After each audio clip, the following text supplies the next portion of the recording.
മോതിരക്കണ്ണി മണ്ണുപുറം ശ്രീ മഹാദേവ ക്ഷേത്രത്തിൽ കൈക്കുട്ടിക്കളി നടത്തി. മോതിരക്കണ്ണി മണ്ണുപുറം ശ്രീ മഹാദേവ ക്ഷേത്രത്തിലെ തിരുവാതിര മഹോത്സവത്തിന്റെ ഭാഗമായിട്ടാണ് കൈക്കുട്ടിക്കളി മത്സരം നടന്നത്.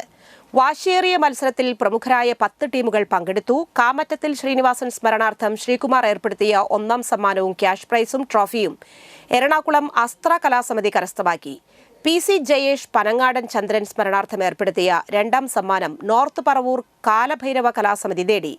തൃശൂർ മോനടി തൃശിവ കലാസമിതി 3ാം സ്ഥാനവും പറവൂർ കൊണ്ടാടം കലാസമിതി 4ാം സ്ഥാനവും മാലിപ്പുറം നവദർശന കലാസമിതി 5ാം സ്ഥാനവും കരസ്ഥമാക്കി. കോഴിക്കോട് ദോഗുൽ നാട്യ കലാസമിതി, ഏഴിപ്രം ഉമാമഹേശ്വര, മുപ്ലിയം ശിവശങ്കരി കലാസമിതി, വലിയപറമ്പ് ശ്രീ കലാസമിതി, എടത്തിരുത്തി സഹസ്ര കലാസമിതിയുടെയും മത്സരം ഉണ്ടായിരുന്നു. President KV Balakrishnan, secretary Muraleedharan Nadumuri, ആഘോഷ committee chairman CD Sunilkumar, KS Sreekumar, PC Jayesh, ക്ഷേത്ര സംരക്ഷണ സമിതി taluk president PP Sadanandan, Devaswom secretary TS Sivadasan, രക്ഷാധികാരി ബീന ടീച്ചർ, മാതൃസമിതി പ്രസിഡന്റ് സീന ദേവദാസ് തുടങ്ങിയവർ നേതൃത്വം നൽകി.